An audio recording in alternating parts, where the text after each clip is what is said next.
You still feel there should be an alternative for the U.S. military? Definitely an alternative. Well, and you just made me a little sad. Yeah, those are the ones that they spread apart in cluster or whatever. Yeah. They're not cluster.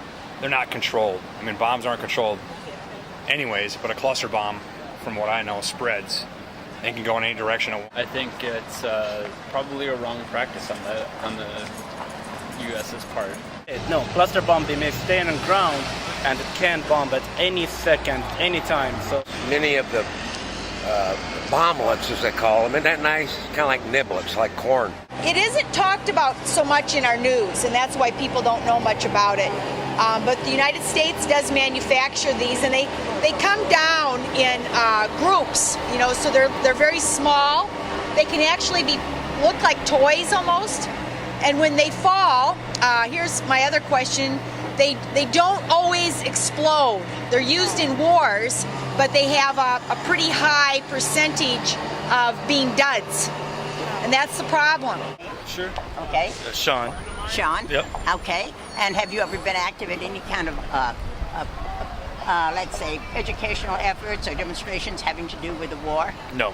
Have you ever been in the war? No. And 98 nations signed this because what's happening is, since it's primarily wounding civilians, these nations felt it was an unfair weapon. Okay. So the United States refused to sign this treaty. What do you think about that? I would wonder who the other 98 countries are that signed it, but whether they're militarily active or not. But well, with 98 nations, that's almost the whole world. And there may be 600 involved in one bomb. Civilians end up dying.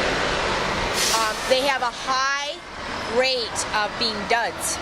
So when they drop, and just take a wild guess at what the amount of number that actually don't go off when they drop down. That's the problem. Do you have any idea? No. It's 15 to 20%. So they don't explode, in other words, and they land in the, farmlands and whatever. And as you mentioned, civilians, children especially, later, years later, could be 10 years later. Right now, the main victims of these cluster bombs are civilians. 98% are civilians. Okay. And the largest industry in Afghanistan is the manufacture of prosthetics. Is that where they're happening, these cluster bombs, is in Afghanistan? Well, they're using maybe in the Middle East. They were used in Iraq. They've been used in all wars. Biggest manufacturer of cluster bombs right now is Alliant Tech, right here in Minnesota, right here in Minneapolis.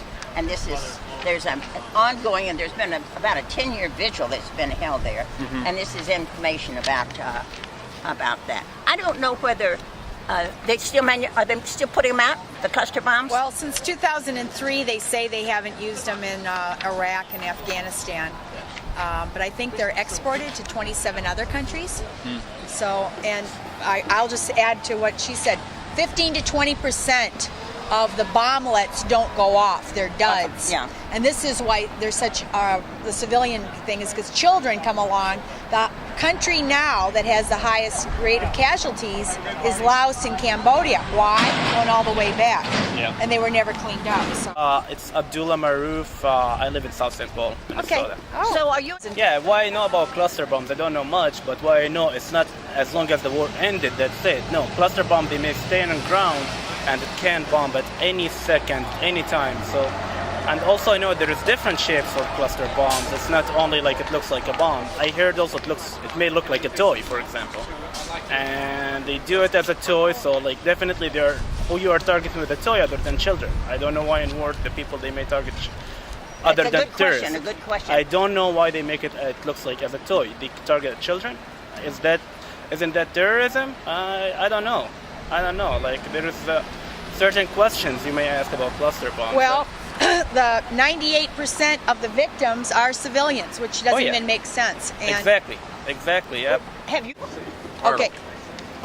Arnold. Where are you from? I'm from right here in Minneapolis, downtown Minneapolis. Dispersed over a large area, and when they're used in large amounts. Any kind of bombing, there's always lots of bombs, lots of cluster bombs. And so they're a danger.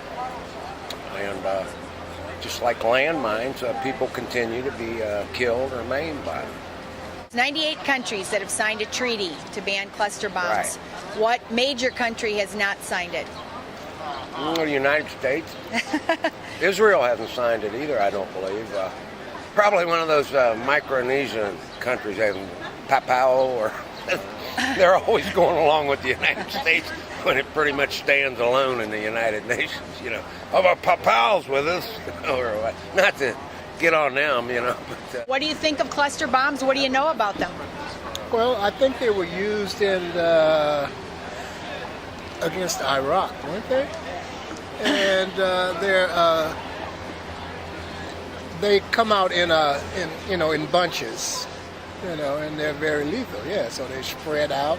When they drop down, they don't all explode. Okay. And 15 to 20% of them stay in the ground.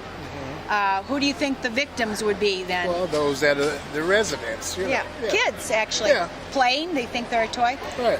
98 countries in the world have signed a treaty to ban cluster bombs. Okay. What country do you think has refused to sign the ban? Probably the largest provider of them. That's correct. Yeah, The United States is one. This is actually a little postcard that shows some people who, picked up cluster bombs. And we're also sending this postcard to elected leaders to tell them our opinion that they should be not used. Is there any plans to search out and rid those that are there now? Yes, that's been going on, but it's very hard to do. Yeah, I think each bomb they're bomblets they're called, and so when they drop, they spread. When you said that, you said they disperse or whatever, and that's exactly the problem. They're very hard to clean up afterwards. So it's better not to use them to begin with. Yeah.